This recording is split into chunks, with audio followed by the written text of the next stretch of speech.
I have a question for you. Nagpaplano ka rin ba na ihanda ang iyong sarili sa pagharap mo sa Diyos balang araw? Kung ang oras natin sa pagbabakasyon, it would take 3 to 5 days, ang oras na gugugulin natin sa eternity, well, is eternity. Kaya pag ako pumupunta sa mga funeral services, kita mo ang kalungkutan ng tao. Sa normal na conversation na pinag-uusapan ng iba, magkano i-invest mo? May nabili ka na bang lupa? Magkano ang savings mo? Kamusta naman ang pag-aaral mo? Sa anong plano mo pag nakatapos ka ng pag-aaral? Ano ang plano mo 5 years from now? Pero mapapansin nyo, pagdating ng funeral, lahat ng conversation na yan, hindi mo masyadong maririnig.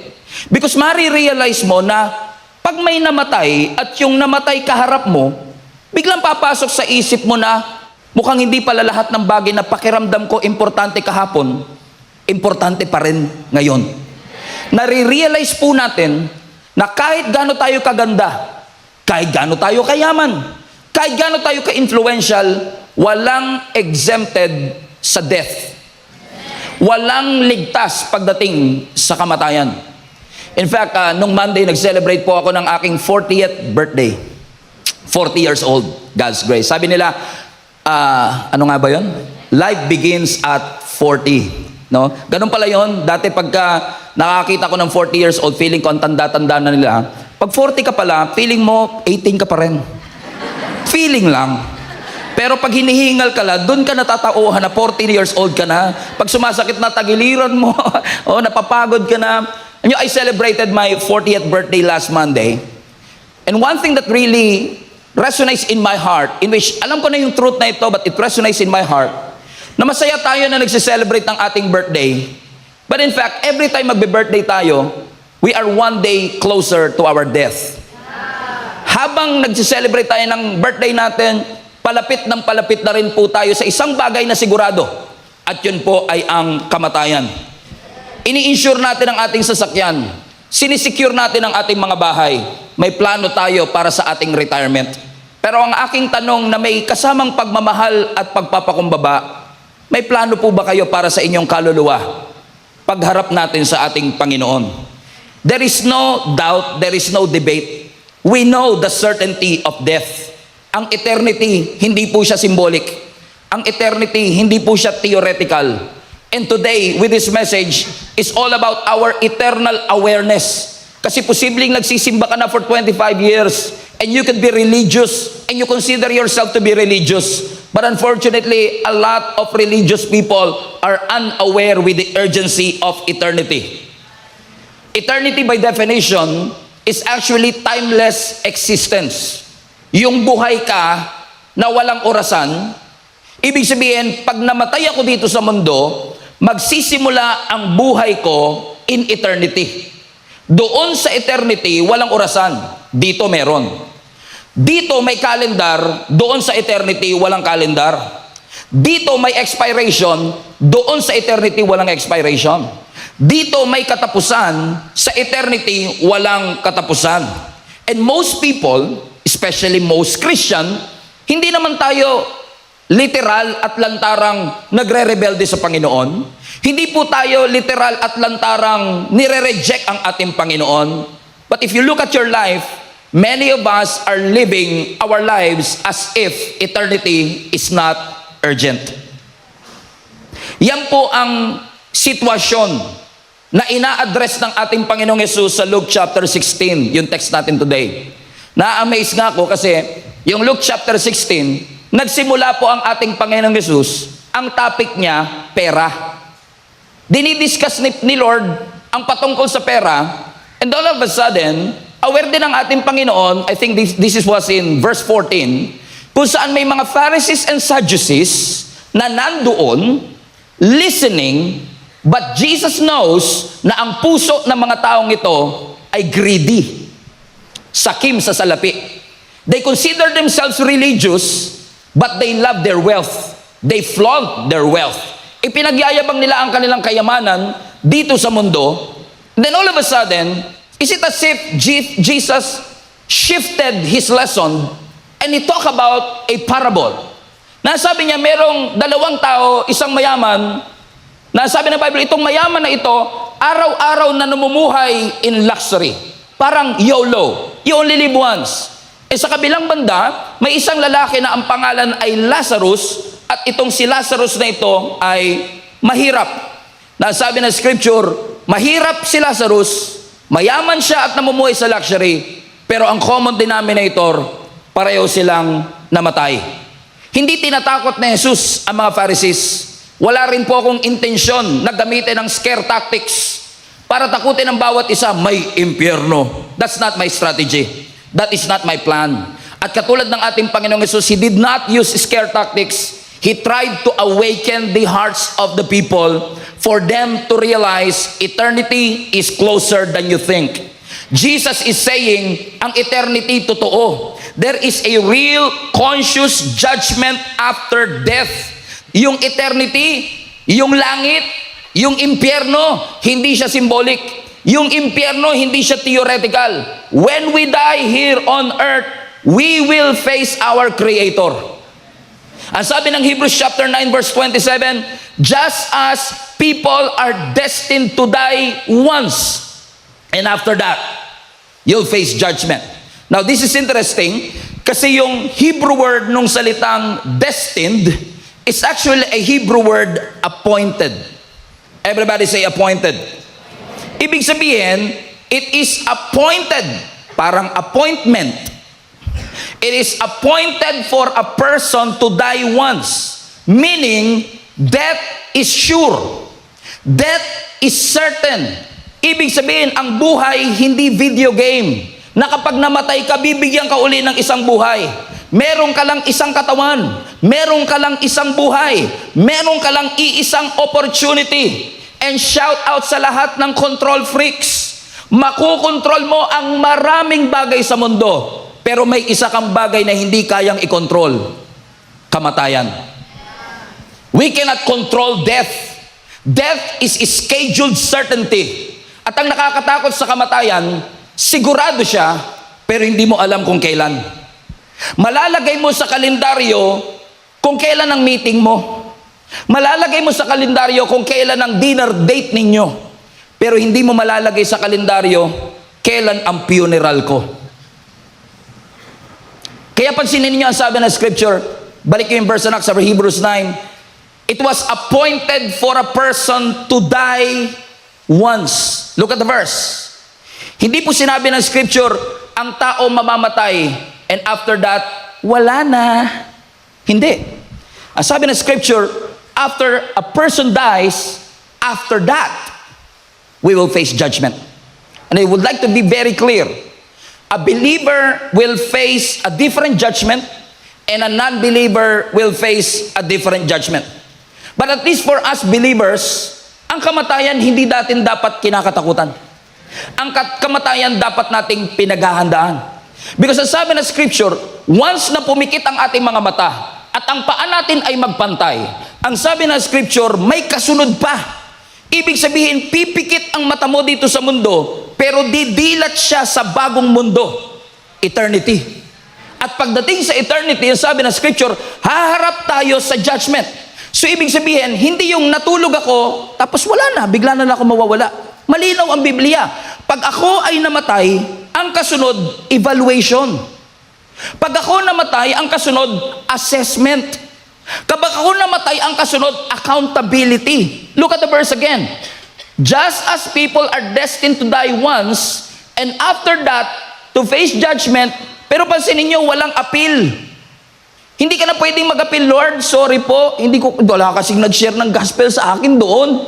Paumanhin po, Lord, hindi ako nakinig kasi hindi ako naniniwala sa kapitbahay ko. Christian daw kasi siya, pero parang chismoka naman po kasi siya. Kaya parang hindi ako naniniwala sa kanya. Patawad, pwede po ba mag-appeal? Give me another chance. Because apparently, when you face your Creator, kung ano man ang maging destination mo, yun na ang iyong final destination. Ibig sabihin, it is final, it is settled, that when you die, you will not cease to exist, you will transfer. And as a believer, this is a good news, my friends and family, because death is not a destination. Apparently, death is transition. At kung ang death transition ko from this messy, imperfect world, papunta sa glorified, perfect world na inihanda ng Panginoon, I would love to do it. Sino sa inyo excited na mapunta sa langit? Sige, taas kamay lahat na excited mapunta sa langit. Sabi mo sa katabi mo, tanda ko yan, tanda ko yan, tanda ko yan. Sabi mo sa katabi mo, kailan mo gusto? Kailan mo? Bakit? Sabi po ng Biblia, after death, you will face judgment. Kaya sabi ni Apostle Paul sa mga taga-Corinth, since when we die, we believe in Jesus Christ. We know that Jesus saves us. He cares for us and loves us. Sabi niya sa 2 Corinthians 5 verse 7, for we walk by faith and not by sight. And since I walk by faith and not by sight, because kung pagbabasihan ko, nakikita ko, wala akong parang walang second life. Parang walang buhay after this. Parang pakiramdam ko lahat ng namatay. Wala na yon. Kasi tayo ay alamok lamang. Pero sabi nila, but we walk by faith and not by sight. Next verse. So we are confident. Sabi nila, we are confident, yes, well pleased rather to be absent from the body and to be present with the Lord. My goodness. As sinasabi ni Apostle Paul, of course, they don't want to die.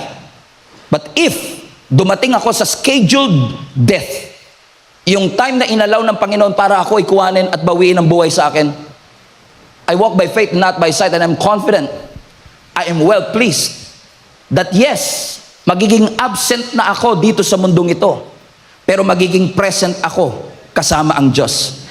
Ibig sabihin, hindi ka basta-basta mawawala. Yung Stephen, aalis lang sa tent at lilipat sa ibang destination. So ibig sabihin, you will not cease to exist. Hindi hihinto ang pag-i-exist mo. Lilipat ka lang. At yun yung kinukwento ni Jesus Christ sa kanyang parable. Mayaman yung isa, sobrang hirap nung isa, pero may common denominator. Pareho silang namatay. Yung, sabi ng scripture, yung mayamang lalaki, namuhay siya araw-araw, in fact, ibang translation niya, very extreme, araw-araw fine dining. Sana all. Ako, I'm not fine. My dining is not fine. Amen? Pero araw-araw fine dining, yung isa naman, sabi ng scripture, itong si Lazarus, napakahirap, ang katawan puno-puno ng sugat, dinidilaan ng aso ang kanyang katawan, at umaasa lang siya doon sa tira-tirang pagkain na bumabagsak doon sa mayaman. Piruin mo, yung isa napakayaman, napaka-influential, maraming koneksyon, si Lazarus tambay lang doon sa gate ng mayaman, pero pareho silang humarap sa kamatayan. Why? Walang pinipili ang death. Wala siyang pinipiling edad, wala siyang pinipiling yaman. Hindi mo mabibili ang iyong way out of hell or into heaven. It's all about your decision today that will lead us to that. Sabi ng Biblia, itong rich man na ito, namuhay siya sa luxury, namuhay siya sa indulgence, habang si Lazarus nandun lang sa kanyang gate. Anong sabi ng Bible, nung sila'y parehong namatay, pareho silang namatay, pero magkaiba ang kanilang naging destination. Sabi ng Bible, itong si Lazarus na mahirap, napunta siya sa piling ng Panginoon. Samantalang itong rich man, napunta po siya sa Hades, sa impyerno. Now ang tanong, bakit napunta sa impyerno yung mayaman? Kasi pastor, mayaman siya. But it's not what the Bible is saying. He was not in hell because he was rich. Hindi siya nasa impyerno dahil siya ay nagnakaw. Walang account na sinabing pumatay siya. Hindi sinabing fraud siya. Hindi sinabing violent, abusive, or oppressive. Walang murder na involved, walang blasphemy na involved, walang theft na involved. And on top of that, he was not held because he was rich. He was not judged because he was rich. Kasi kung siya ay napunta sa impyerno dahil sa kanyang yaman, bakit si Abraham nasa langit, mayaman din yun? Abraham was there and he was rich. So obviously, wealth is not an issue. He was in hell not because of what he had. He was in hell because of what he ignored. And let me rephrase. He was in hell because of who he ignored. Because the Bible says in verse 20, at his gate, sa bahay mismo ng mayamang ito, was laid a beggar named Lazarus. Highlight that part. Meaning, every single day, every lalabas ang mayamang ito, nakikita niya si Lazarus na nakahiga sa kanya mismong pintuan. Notice, hindi sinabi na he was in town. Hindi sinabi na bumibisita siya. Hindi sinabi na dumadaan siya. Na hindi nga sinabing nakatago si Lazarus at hindi makita ng mayaman. No, ang sabi ng scripture, he was at the gate. He was close. But apparently, yung proximity pala hindi magkikreate ng compassion. Hindi pala porket malapit sa iyo ang suffering, matututunan mong maawa. Na pwede pa lang you are living in luxury, but your spiritual life is completely bankrupt. So it's not an issue of how rich you are, but it's an issue of, sorry for the word, how numb you are. Gaano tayo kamanhid sa mga taong nilalagay ng Panginoon sa ating pintuan. Every single day, kita ng mayamang ito ang suffering ni Lazarus. And unfortunately, yung suffering na araw-araw niyang nakikita created a heart of familiarity in his heart, na masyado siyang naging pamilyar sa suffering ni Lazarus na nagmukha ng normal ito sa kanya. Na namanhid ang kanyang puso. Hindi siya galit sa mahirap, pero wala din siyang ginawa para tulungan siya. Nasanay siya sa kahirapan ng kanyang kasama. Hindi niya na-realize na si Lazarus ay misyon ng Panginoon sa kanya. Nilalagpas-lagpasan niya, ini-ignore niya, assignment pala niya. Let me talk to you a little bit, my friends and family, and I say this with love and humility. Sino ang mga taong inilagay ng Panginoon sa iyong buhay that you ignore? Nilalagpas-lagpasan lang po natin na mga assignment pala ng Panginoon sa atin. God has given you an assignment, and sometimes that assignment is your parents. Sometimes yung assignment yung boss mo. Sometimes yung assignment kasama mo sa trabaho. Sometimes ang assignment kaklase mo. Sometimes ang assignment yung kapitbahay mo na nagbibidyoke hanggang alas 2 ng madaling araw. Sometimes ang assignment mo ay yung kaaway mo mismo. Pastor, ayokong mapunta sa langit yung kaaway ko. Kaya ako nga hindi sinishare ang gospel para matuluyan po siya sa impyerno. Kasi pag napunta yan sa langit, di parang impyerno na rin yun. Pero kidding aside, who are those people that God sent into your path that most of the time we ignored? Hindi ko inuhusgahan yung mayaman. Gusto ko rin namang yumaman one day. Yung katabi mo, gusto niyo ba yumaman? Oo, kung plastic pa yung katabi mo eh. Sabihin mo nga, power? Oo. Pero probably, because araw-araw niya nakikita si Lazarus, siguro yung mayaman to, iniisip niya, well, it's just another suffering. It's just another beggar. After all, marami namang mga beggar dito.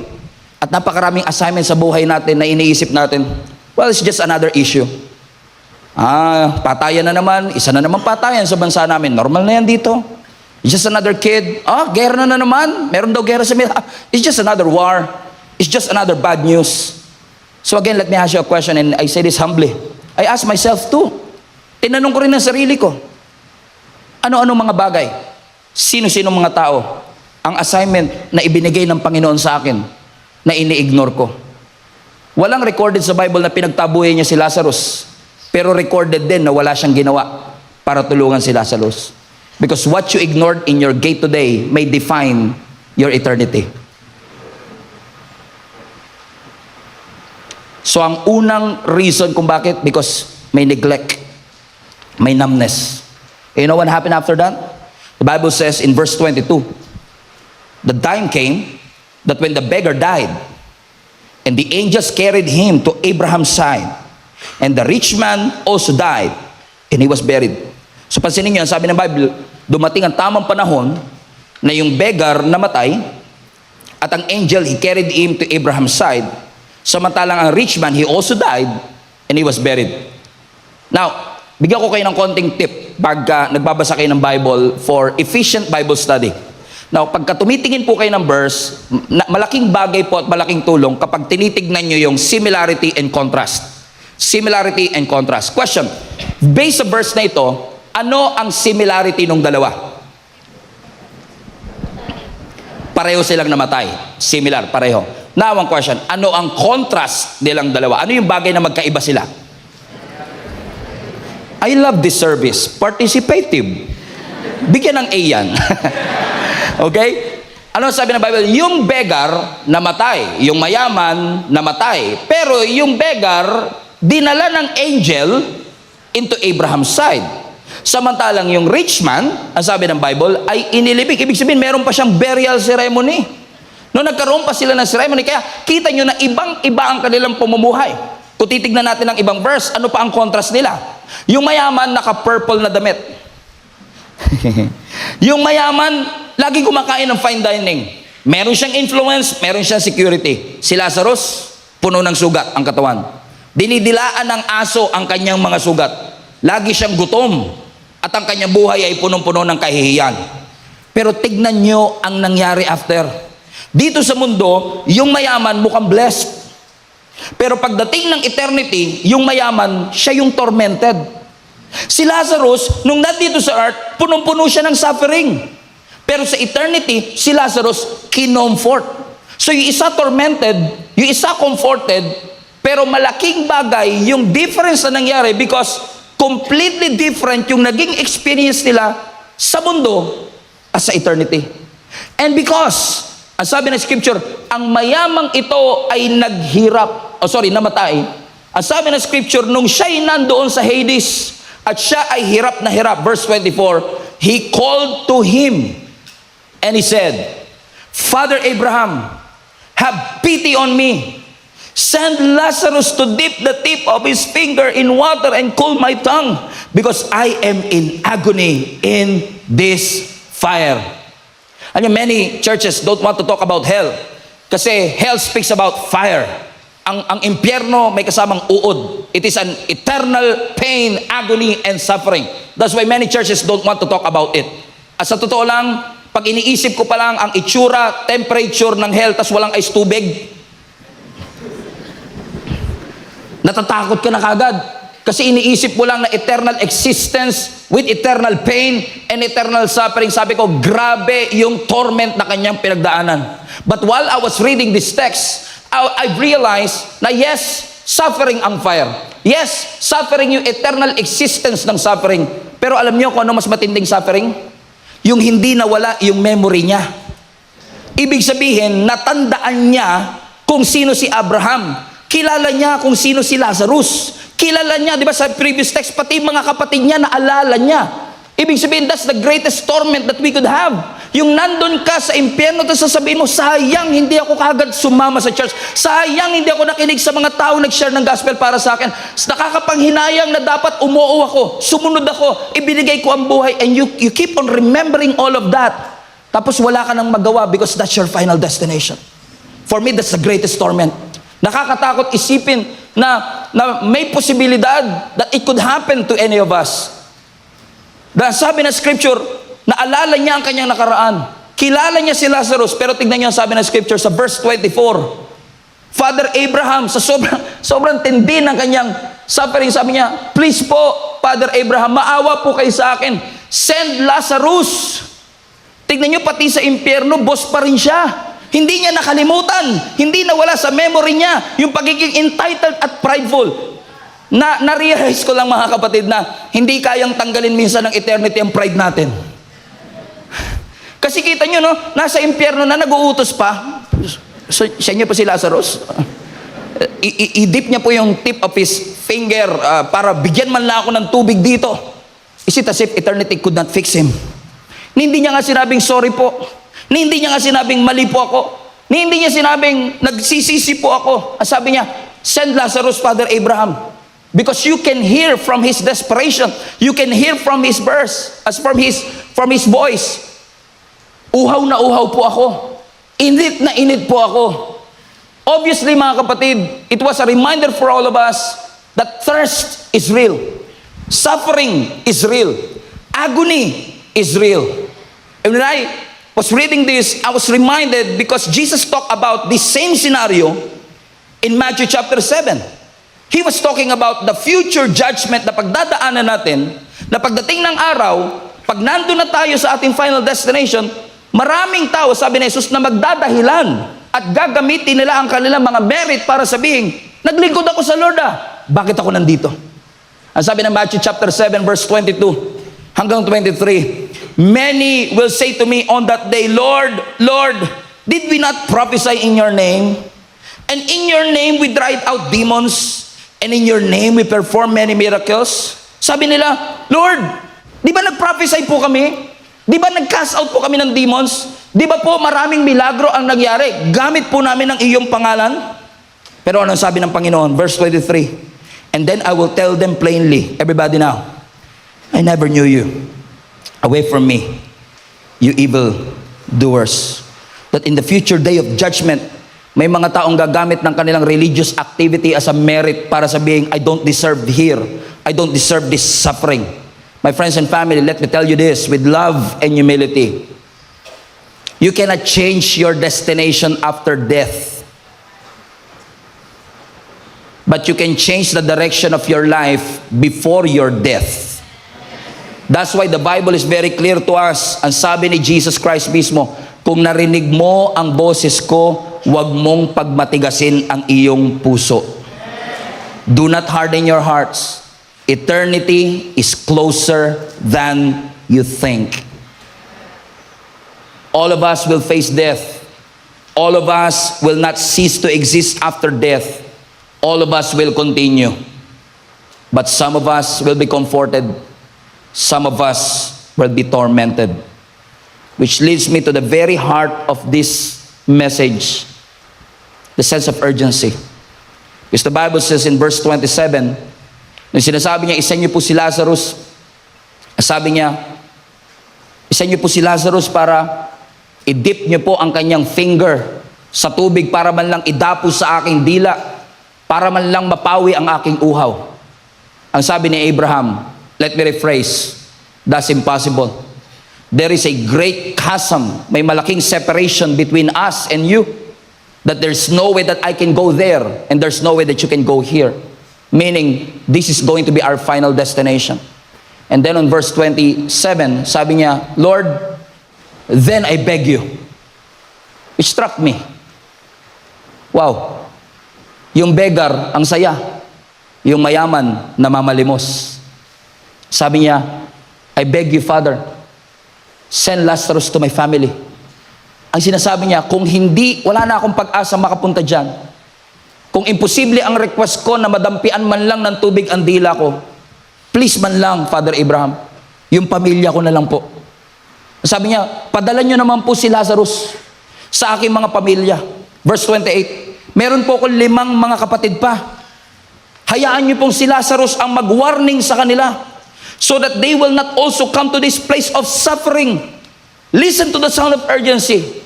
Ang sabi ng rich man, hayaan niyo pong si Lazarus, i-warn po sila. All of a sudden, he cares for his family. All of a sudden, he cares for his brother. Pero ang sabi ng verse 29, but Abraham replied, well, they have Moses. They have the prophets. Let them listen to them. Ano sinasabi ni Abraham sa kanila? Hindi na kailangan si Lazarus pa ang pumunta para gisingin ang puso ng iyong mga kapatid. Andiyan na si Moises. Andiyan ang mga prophet. There's written about law and prophet, meaning Abraham was saying, meron ng scripture. Meron ng kasulatan. Meaning, they have enough revelation for them to be able to believe in the Lord or not. Ibig sabihin, walang problema o kakulangan sa ebidensya. When you look around, you can see God is real. When you look around, kitang-kita mo ang Diyos ay totoo. When you look around, kitang-kita mo na ang Diyos hindi niya gusto na ang bawat isa sa atin ay mapunta sa kapahamakan. Pero it's not a lack of evidence, it's a lack of response. This is a problem of resistance and harden of our hearts. Siguro iniisip niya, pagka kasi pumunta si Lazarus, baka sakaling mapaniwala sila. Bakit? Ano ang sabi niya? Verse 30. No, Father Abraham, if someone from the dead goes to them, they will repent. Oh, may sense din siya, no? Kahit nasa impyerno, may sense eh. Kasi sabi niya, kasi ganito yan, sir. Pag yung patay, nabuhay, tas nagpakita, mas magsisisi bigla, magluluhuran yung mga kapatid ko na yun. Bakit? Ang iniisip niya, pag nakakita ng multo yung mga yun, baka sakaling yung supernatural at yung miracle makapagpabago ng kanilang thinking. Kasi di ba meron tayong thought na ganon? Ako minsan yung thought na, minsan sabihin mo, may mga taong ayaw maniwala kay Lord. Ba't di na kayo bumaba si Lord? Tapos biglang yung sabihin, ako ang Diyos, maniwala kayong lahat. Malamang maniwala sila lahat, no?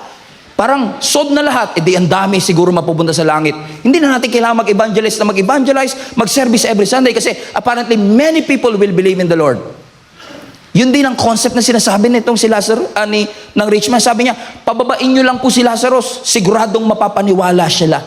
Pero ano sabi ni Abraham? Verse 31. If they do not listen to Moses, if they do not listen to the prophets, they will not be convinced even if someone rises from the grave. Ano sinasabi ni Abraham? Are you still with me? Iniisip mo, miracle ang makakapagpa-convince sa kanila? No. The word, the revelation is enough. Ang milagro, hindi laging nagkikreate ng pagsunod. Hindi. Kapag may nabuhay pong patay, at yun po ang nagsabi, masashock yung mga yun. Totoo. Ang milagro, nakakashock. Diba, pansinin nyo tayong mga Pilipino. Kung ano yung, pagka may nabalitaan tayong milagro, pinipilahan ng milagro. Sabi nila, pumunta ka dito sa probinsya. Meron po si Mama Mary nandito sa puno. Nagpapakita dito sa puno. Ay, mga tao naman, pila ng pila. Pila sila, haba ng pila, no? Bakit? Ba't yung pinipilahan yan? Nandito si Mama Mary. No, ikaw na nasa harap. Asa ba si Mama Mary dyan? Ito ba yung ano niya? Because, uhaw tayo sa miracle, na iniisip natin ang miracle makakapagpabago ng buhay. But apparently, ang sinasabi ni Abraham sa kanila, teka lang, kung hindi sila naniwala kay Moses, kung hindi sila naniwala sa mga prophets, walang kahit anong milagro ang makakapag-convince sa kanila.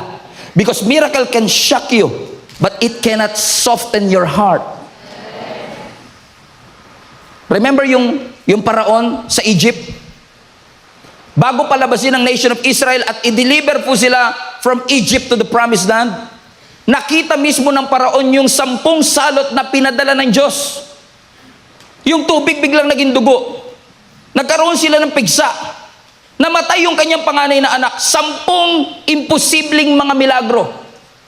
Pero naniwala ba ang paraon? No. Ang mga Israelites, nung lumaya sila mula sa Ehipto at binuksan ng Lord yung pulang dagat, Red Sea, sa harap nila mismo, kitang-kita nila ang milagro. Yung dagat na hati. And a few hours later, golden calf. Just a few hours later, golden calf. What do I mean, mga kapatid? Hindi porket nakakakita ng milagro, automatic na agad na sila'y napapaniwala sa ating Panginoon. Kasi kung milagro ang nagpo-produce talaga ng faith sa buhay ng tao, bakit si Jesus ang daming kritiko? Kitang-kita nila may nga milagro. Kita nila yung bulag nakakita, yung bingi nakalakad, yung pilay nakarinig. Tinitignan ko lang kung gising pa kayo. Biruin mo yung pilay nakalakad, yung bingi nakarinig. Pero ano sasabihin nila? Naalala niyo si Jesus? Pinalayas niya yung demonyo. Kinas out niya yung demon. Ano sabi ng mga Pharisees? Kapangyarihan yan, galing kay Satanas. Nakita na nila yung milagro. So hindi impress ang tao sa miracle. Kasi minsan, pag nakakita tayo ng miracle, nire-reinterpret pa natin. Hindi sa Diyos yan. So there is no guarantee. Sinasabi ni Abraham, there is no guarantee na kapag nakakita ang iyong mga pamilya ng milagro, kikilala sila sa ating Panginoon. Because at the end of the day, makilala man nila si Moises, makilala man nila ang lahat ng propeta, makilala man nila ang lahat ng biblical heroes katulad ni David, ni Samson o ni Solomon, walang guarantee magbabago ang kanilang buhay. Pero meron akong kilala na kapag nakilala nyo, sigurado magbabago ang inyong buhay. Si Jesus mismo. Palpakan natin ang Panginoon.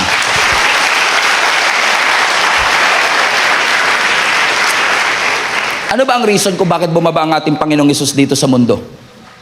What is the main reasons why He died on the cross for your sins and my sins?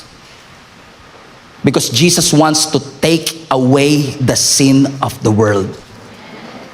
Masyado kang pinarusahan ng kasalanan, ng addiction, ng suffering dito sa mundo. And God loves you so much, He wants to take away that sin. Ang Diyos, hindi niya lang binabago ang destiny ng maniniwala sa Kanya. Gusto rin ni Lord baguhin yung buhay mo habang nandito ka pa sa mundo when you believe in the Lord Jesus Christ.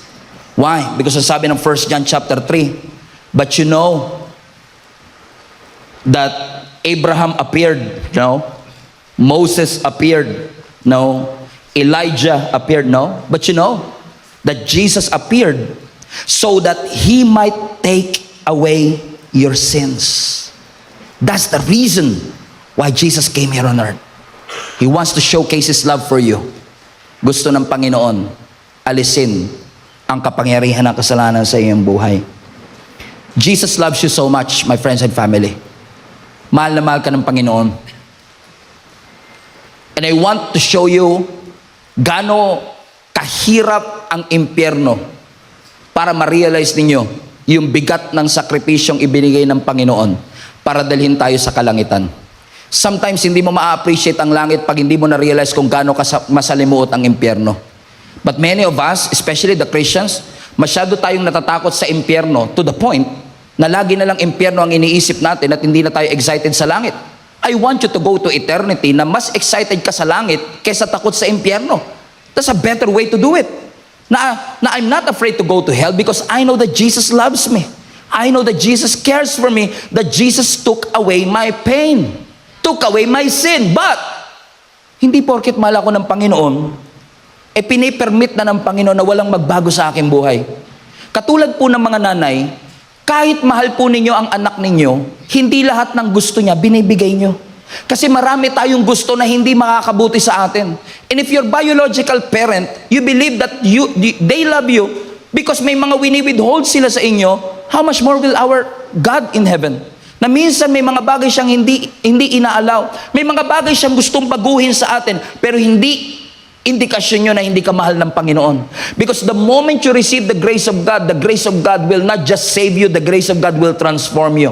And if the grace of God did not transform you, you probably misunderstood God's grace. Because the grace of God has the power for you to be able to say no to ungodliness. The grace of God appeared, and sabi ng Titus chapter 2, that He appeared before all of us. He appeared before all of us na ang ating Panginoong Jesus ay bumaba mula sa langit. Iniwan niya ang kanyang pagka-Diyos, hindi natin siya kayang abutin, pero siya mismo ang bumaba mula sa langit to take away your sin.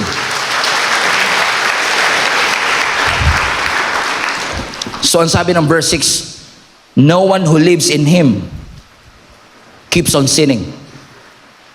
No one who continues to sin has either seen Him or known Him. Mahal na mahal ako ng Panginoon, Pastor, kaya okay lang naman siguro, di ba? Maintindihan naman ng Panginoon kung ako'y mamumuhay sa pagkakamali. Tanggap ka ba ni Lord? Yes. Approve ba ni Lord yan? No. If love meant approval, kung mahal ka, ibig sabihin lahat approve, hindi na natin kailangan ng cross. But because God knows that your sin is serious, and your sin will lead you to hell, and His love for you is stronger, He gave His life for you and for me. Hindi porket tinanggap mo si Jesus, hindi ka na magkakasala. Pero magkaiba yung nag-fall into sin tsaka namuhay sa kasalanan. Ang isda, pag tumalon, pwedeng mapunta sa lupa. Pero hindi siya pwedeng mabuhay sa lupa. Ang isda, it was meant to be in the water. Hindi ka makakahinga sa lupa. Katulad natin mga Kristiyano, sometimes we commit sin from time to time, but we can never breathe living in sin because we know that our God is the one who gives breath on our lungs. Living in sin, especially, I believe I have an assignment today to debunk our cultural belief and our cultural mantra. Mahal ka ng Diyos, kaya kahit anong gawin mo, okay na. Magkaiba po yung namumuhay sa kasalanan, nagkamali at nagkasala sa dinedefend ang kasalanan. Ang pagmamahal ng ating Panginoon nakakapag-transform ng buhay ng tao. Kapag sinabi nilang mahal ka ng Diyos kaya pwede mo nang gawin ang lahat ng gusto mo, that's not biblical love. Ang tunay na pagmamahal, ang grace ng Lord nagtatransform sa iyo. Ang grace ni Lord ni-rescue ka, pero pag nalaman mo ang truth ni Lord, i-direct ka ng truth ng word sa tamang katotohanan. Kaya yung nahuli in the act of adultery, yes, gracious ang Panginoon, ipinakita niya ang pagmamahal niya, but at the end of the conversation, ang sabi niya, woman, go and sin no more. I know this message is hard to chew, but the message is so simple. Eternity is closer than you think. You are one breath away from eternity. Kung gusto ko lang na maraming amen nyo, mas magandang sabihin ko, huwag kayong matakot sa impyerno, baka gawa-gawa lang naman ng tao yun. Pero ang impyerno po ay totoo. Pero hindi ibig sabihin, dinidesire ng Panginoon na lahat tayo mapunta sa impyerno. Hindi naman ginawa ng Diyos ang impyerno para sa atin. Kung naniniwala tayo sa impyerno, mas gusto ko maniwala kayo ngayon na ang Diyos may awa. Mas gusto ko maniwala kayo ngayon na ang Diyos mapagmahal. Na ang Diyos may nagbibigay ng tsansa. Kung naniniwala tayo sa impyerno, mas maniwala ka. Yung langit na hinanda ng Panginoon sa bawat isa sa atin, yun ang mas totoo. Yes, Jesus spoke about hell so many times in the scripture. Mas marami pa sa ibang mga subject in the Bible. And he talk about the torment in hell. Pinag-usapan at diniscuss ng ating Panginoong Hesus yung hirap na pwedeng pagdaanan ng isang taong hindi maniniwala sa Kanya. Pero wag na wag nating kakalimutan yung pinaka-importanting balita sa lahat. Na yes, may suffering, pero ang Diyos gumawa ng paraan na ibinigay niya ang Kanyang bugtong na anak. Kaisa-isang anak na bumaba mula sa langit para sa bawat isa sa atin. Na hindi ka lang basta pinatawad ng Diyos, inabsorb ni Jesus lahat ng bunga, lahat ng parusa ng ating mga kasalanan para sabihin sa bawat isa sa atin, mahal na mahal kita, anak. Para yung John 3:16 put it up ay maging totoo sa atin that God so loved the world that He gave His only Son so that whoever will believe in Him will not perish but have everlasting life. Do you believe that God loves you? Do you believe that God loves you? And hey, because God loves you so much, He gave His Son so that, hold on a second, whoever. I love that. Kasi pag may salitang whoever, it doesn't matter kung mayaman ka o mahirap. It doesn't matter kung popular ka o hindi. It doesn't matter kung nakapag-aral ka o hindi. It doesn't matter kung kilala ka ng tao o hindi. Whoever will believe in Him will not perish but have everlasting life. That puts all of us on equal footing. That puts all of us on equal ground. Na kahit na magkakaiba tayo ng estado dito sa mundo, pagdating sa paniniwala natin sa ating Panginoong Hesus, sama-sama tayo at pare-pareho tayong makakaranas ng pag-ibig ng Panginoon. Kapiling ang ating Panginoong Hesus doon mismo sa kalangitan. Every person is already moving towards our eternal outcome. Perish or live. Naniniwala ako ng eternal life is not just living forever. Eternal life is not just timeless existence. Eternal life is about living forever with God. Living with Him. So kapatid, kung never pa in your life na nakapag-desisyon ka sa iyong puso, nabuksan siya at tanggapin si Jesus bilang iyong Panginoon at tagapagligtas, I would like to take this opportunity to make an invitation to you. Tomorrow might be too late. Later might be too late. Huwag mong palagpasin ang pagkakataong ito. Nabuksan ang iyong puso. Hindi relihiyon ang tinatanggap mo. Ang sinisimulan mo relasyon sa ating Panginoon. Because the moment you believe in Jesus Christ who died for you, who loves you so much, that gave Himself for each and every one of us, when you start to believe in Him, He's about to move you from darkness to life, from death to life, from slavery to freedom. Because God loves you. He cares for you. That's why He saved you. Hindi worth it ang lahat ng tagumpay sa mundo kung wala ang ating Panginoon. Hindi worth it ang lahat ng yaman sa mundo kung hindi natin kasama ang Panginoon. Even our Lord Jesus Christ is very clear. What good is it that you gain the whole world but you forfeited your own soul? Sa Tagalog, Mark chapter 8, everybody read. Sapagkat ano ba ang mapapala ng isang tao na makamtan niya ang buong daigdig, ngunit mapahamak naman ang kanyang sarili. God doesn't want you to perish. He wants you to live forever with Him. He loves you so much. Mahal ka ng Panginoon. Everybody stand to your feet.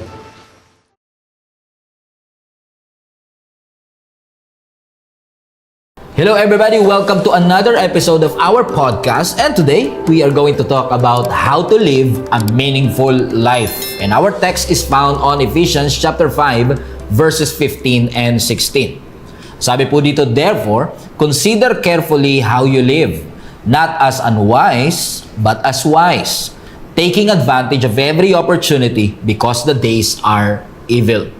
Napakaganda po ng ating mensahe for today because I believe God impressed this into my heart kasi wala naman pong tao, grupo ng mga tao ang dumarating sa tagpo ng kanilang buhay na masasabi nilang naging meaningful ang kanilang buhay by accident. Sabi nga po nila, yung konting pihit mo, decision mo today, ay pwedeng magkaroon ng milya-milyang epekto pagdating ng panahon. Because yung mga daily decisions natin, yan po madalas ang magdedetermine kung ano ang ating magiging destination. Ano-ano mga habits ang ating inaalaw, sino-sino mga kaibigan ang hinahayaan natin sa ating buhay, at ano-anong boses ang ating mga pinapakinggan. Especially when we are in a formation season of our lives. Kung ikaw ay kabataan o single pa lamang, yan ang tinuturing po nating season kung paano nakakapag-set tayo ng direksyon at trajectory ng ating buhay. Naalala ko na ako ay 18 years old, naging youth pastor ako ng simbahan. Na ako ay 26 years old, na ikasal ako sa pinakamagandang babae sa balat ng lupa. At the age of 27, I said yes na maging pastor ng isang simbahan. Nung ako'y kabataan pa, that's not just a waiting season. I believe that is a construction season of my life. Because yan po yung mga panahon na magandang-maganda para i-shape mo ang inyong habits, ang inyong thinking. Magandang pagkakataon para ma-shape mo ang iyong discipline, ang iyong pananampalataya. Paano mo ginugugol ang iyong panahon? Ano-ano ang iyong mga pinapanood? Sino-sino ang iyong mga pinapakinggan? At paano ka lumalago sa iyong pananampalataya, sa iyong karir at sa iyong buhay? Yung mga direction po kasi na yan, hindi mo yan masiset kapag ka naikasal ka na. Yung direction, hindi mo yan masiset kapag promoted ka na. In fact, yung marriage, it cannot fix your direction. But it can magnify that you are in the right or wrong direction in your life. Kapag tayo ay disiplinado nang tayo ay single pa lang, more likely magiging stable tayo when we are married. Pero kung ligaw tayo nung single pa lang tayo, malamang dalawa na kayong ligaw when you got married. Pero at the end of the day, ang goal ba talaga ay maikasal ako, ma-promote ako? Because ang goal is not just to get married. Our goal is not just to get promoted. Our goal is not just makapagtrabaho sa ibang bansa. Our goal is maturity. Because when we mature, kapag tayo ay nag-grow spiritually, nag-grow in our mindset, nag-grow emotionally, you can handle the pressure well. You can manage your emotion. More importantly, we are able to honor God consistently in our lives. Bakit po? Kasi kung walang magbabago sa habits natin, kung walang magbabago sa discipline natin, kung walang magbabago sa relasyon natin sa ating Panginoon, nasaan kaya tayo after 5 years? Kasi hindi natin ma-achieve ang stability 5 years from now kung walang magbabago sa buhay at sa direksyon natin for today. Yan po ang ibig sabihin na ang buhay natin nagde-drift. Pag sinabi mo kasing drifting, parang ano yan parang bangka na hindi nakaangkla. Gumagalaw siya, lumulutang siya, pero dahil walang nagtitimon, hindi mo na kailangan ng malakas na bagyo para mawala yung barko na yan. At maraming tao ganyan sa kanilang buhay. Hindi natin madalas pinaplano anong mangyayari 5 years later, kaya nagpapaanod-anod na lang tayo kung saan po tayo dadali ng buhay. At alam ko, wala nang iba pang makakapag-represent ng idea ng drifting bukod sa story na isinare po sa atin ng Panginoon about the prodigal son. In Luke chapter 15 po kasi, gustong i-reveal ng ating Panginoong Jesus ang puso ng Diyos Ama, kaya ibinahagi po ni Jesus Christ ang story ng prodigal son. Ang sabi ng storya, mayroong isang anak na nag-demand ng kanyang inheritance prematurely. Nung ibinigay ito ng ama sa kanya, iniwan niya ang kanyang bahay, at ang sabi ng Bible, he wasted everything in reckless living. Unfortunately, nung naubos na lahat ng inheritance na ibinigay ng kanyang tatay, dumating ang matinding taggutom and he found himself empty, hungry, and feeding pigs. Nagpapakain po siya ng baboy. At habang nagpapakain po siya ng baboy, na-realize niya na yung kinakain po ng mga servant ng kanyang ama ay parang mas masarap pa sa kanyang kinakain.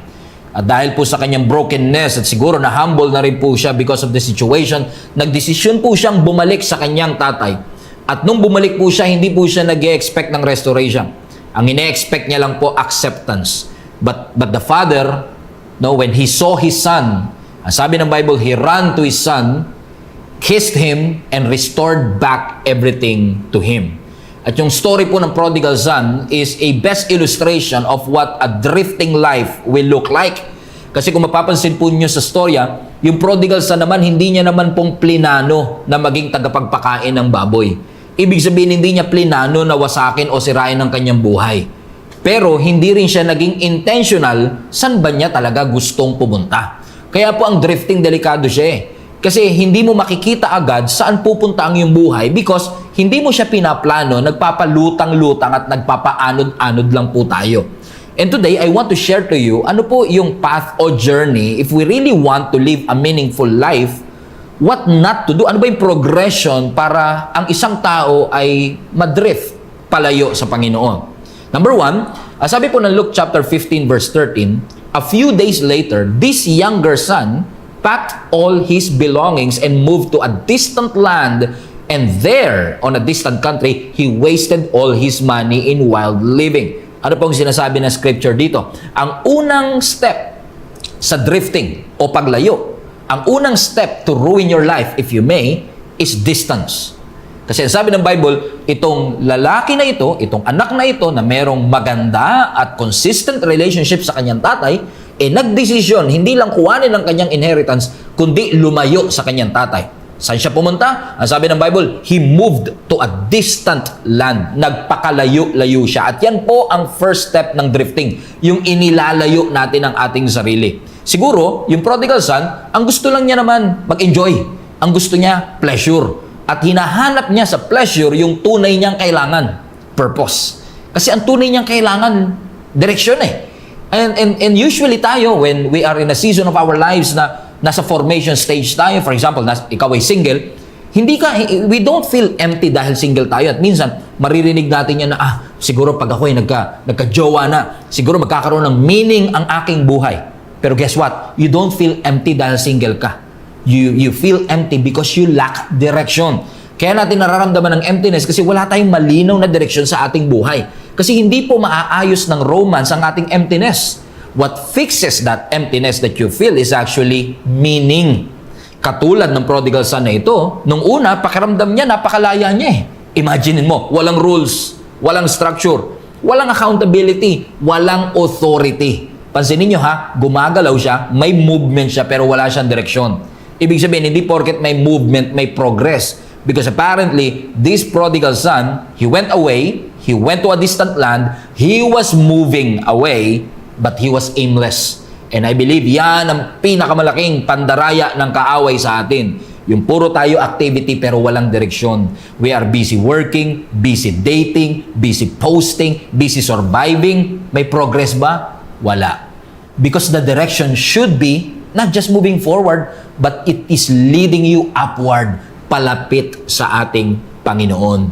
Halimbawa po ang isang sasakyan, kapag yan ay nasa bundok, for example, at nakapark, at yung sasakyan na yan ay naka-neutral on a downhill o pababa, pwede yang gumalaw, but eventually it will crash. And I believe that's the same thing. It's not, hindi po sapat na puro tayo activity. We need direction in our lives. And unfortunately, yung nilalayo po natin ang ating sarili could be a start of a drift. Number 2, hindi lang po siya pumunta sa distant country. Ang sabi po ng Bible sa Luke chapter 15 verse 14, about the time his money ran out.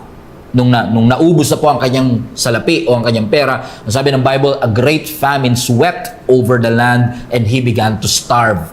Unfortunately, yung kanyang distance ay nag-create ng pangalawang step ng drift, which is decline. Hindi lang po siya lumayo, unti-unti pong nagde-decline ang future ng kanyang buhay. Ang sabi ng Bible, nung naubos ang kanyang pera. At kung mapapansin po ninyo, because he lived a reckless life, yung pagsasayang po niya, hindi po biglaan. In fact, yung kanyang pagsasayang, gradual po yan, dahan-dahan. Pero yung collapse, sudden. All of a sudden, na-realize siya, teka lang, hindi lang ako walang pera, nagkaroon pa ng matinding taggutom dito sa bansa kung saan ako naroon. And I don't have money, resources to get out of it. Unfortunately, I'm stuck here. And that's how drifting works. Kaya tayo madalas nagdi-drift kasi wala tayong conscious effort to bring our life together. Wala tayong conscious effort to discipline ourselves. Because lahat po ng direksyon, may effort siya. Kapag ipipihit mo ang sasakyan pakaliwa, kailangan mo ng effort. Pero ang drifting, no effort is required. Bayaan mo lang ang manibela at bigla, aandar naman po siya, but it will eventually crash. Ganyan din po ang barko, di ba? ang barko, ang bangka na walang goal, hindi mo na kailangan padaanan ng bagyo, hindi na kailangan ng matinding tsunami para mapalubog mo siya. It's only a matter of time kung wala po siyang timon, walang nagko-control, walang effort to steer into the right direction. It's only a matter of time and it will crash. Wala pong tao na sinira po at winasak nila ang kanilang buhay in just one day. Usually, nawawasak po ang ating buhay because of our daily decisions. Hindi tayo, ini-skip natin ang prayer, ini-skip natin ang church, ini-ignore natin ang discipline, mas pinaprioritize natin yung entertainment kaysa growth, yung namumuhay tayo ng walang purpose. Lahat po yan ay daily decisions that we make na papunta sa decline. That we are not just distancing ourselves, we are declining because we don't have effort to steer into the right direction. Kung naniniwala ka na hindi aksidente ang tagumpay, maniniwala din siguro tayo na madalas hindi rin aksidente ang pagbagsak. Kung ang tagumpay hindi aksidente, ang pagbagsak madalas ay hindi rin aksidente. Kasi lahat naman siguro ng tao nagsasabi, gusto ko ng godly marriage. Gusto ko maglingkod sa Panginoon. Gusto ko magkaroon ng peaceful life. Pero yung puro intention na walang direksyon is just an imagination. You don't reap what you wish. You reap what you plant. You reap what you sow. Hindi natin inaani yung bagay na ipinangarap natin. Ang inaani natin yung bagay na tinanim natin. Yung effort na in-exert natin. As I've said, wala namang nagpaplano na sayangin ang kanyang buhay. Pero unfortunately, hindi po tayo nagiging intentional. Saan ba natin gustong pumunta? Ano ba ang goal natin pagka natapos po ang taong ito? And that's the reason why siguro maraming young people, maraming single people ang stuck. Kasi walang vision, walang goal, walang growth. And we are trying to solve that emptiness with new relationship, new promotion, new company. Hindi pleasure ang makakapag-satisfy ng soul mo. I wish alam mo na yan by now. Hindi pleasure ang makakapag-satisfy sa soul natin. Meaning, kailangan natin ng kahulugan. Kailangan natin ng purpose. And don't tell me na, Pastor, inaantay ko lang yung kalooban ng ating Panginoon. But honestly, if truth be told, you're not waiting, and you know it.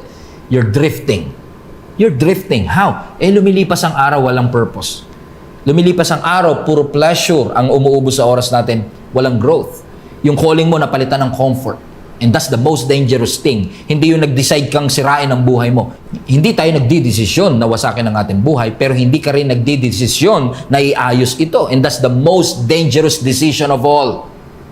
What is that? Indecision.